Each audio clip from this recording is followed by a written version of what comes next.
Bienvenidos, mi nombre es María Belén Valdés Fraire y voy a hablar sobre el tema del papel de la ONU en la resolución de conflictos internacionales. Como sabemos, la Organización de las Naciones Unidas, o ONU, es una institución internacional creada en 1945 después de la Segunda Guerra Mundial. Su objetivo es mantener la paz y la seguridad internacional, fomentando la cooperación entre países y promoviendo los derechos humanos. Nació el 24 de octubre de 1945, cuando se firmó la Carta de San Francisco. Ahí 51 países se comprometieron a trabajar juntos para fomentar entre las naciones las relaciones de amistad y de seguridad internacional.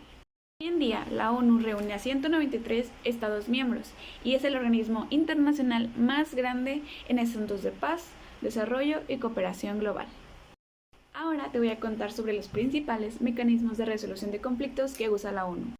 Antes que nada tenemos que recordar que la ONU actúa como mediador, así que promueve el diálogo entre las naciones y asimismo despliega mecanismos para el mantenimiento de la paz internacional. El primer mecanismo del que vamos a hablar es la diplomacia preventiva. Su principal objetivo es actuar antes de que un conflicto escale a violencia armada, haciendo uso de diálogos, mediadores y personal enviado por el secretario general. Las herramientas usadas en esa situación es la intervención imparcial de mediadores, negociaciones directas entre las partes y, si es el caso, se supervisan las elecciones en países que tengan inestabilidad para garantizar la legitimidad democrática.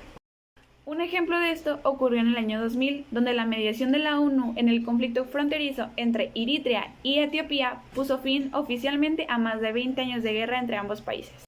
El segundo mecanismo del que vamos a hablar es el peacekeeping o mantenimiento de la paz. Este consiste en operaciones imparciales donde se despliega a fuerzas compuestas por soldados y policías enviados por los Estados miembros de la ONU. Y también hay que recalcar que estos solamente actúan con el consentimiento de las partes en conflicto. Las funciones principales de las fuerzas son proteger a los civiles, mantener los ceses al fuego y supervisar que estos sean cumplidos. También es desarmar a grupos armados ilegales y ayudar a la reconstrucción institucional y al regreso de los refugiados. Un ejemplo de esto es la misión de estabilización de las Naciones Unidas en la República Democrática del Congo, mejor conocida como MONUSCO.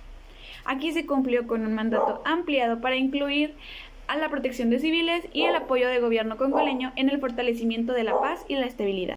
El tercer mecanismo es las acciones y las sanciones. Cuando el conflicto amenaza seriamente la paz, el capítulo 7 de la Carta de la ONU permite al Consejo tomar medidas militares y no militares para restablecer la paz y la seguridad internacional. Las sanciones son económicas y diplomáticas, por lo cual constituyen prohibición de comercio, restricciones financieras, embargos de armas y restricciones de viajes a líderes provenientes de países responsables de violencia.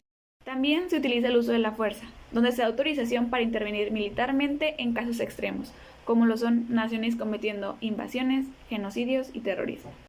Un ejemplo de esto es Corea del Norte, ya que el Consejo de Seguridad de la ONU ha condenado sus pruebas nucleares y ha puesto sanciones en el suministro de armamento pesado, tecnología, materiales de misiles y algunos bienes de lujo.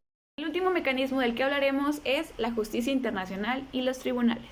Aquí la ONU busca resolver conflictos haciendo uso de la Corte Internacional de Justicia.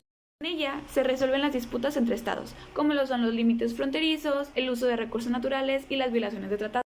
También hacen uso de tribunales ad hoc.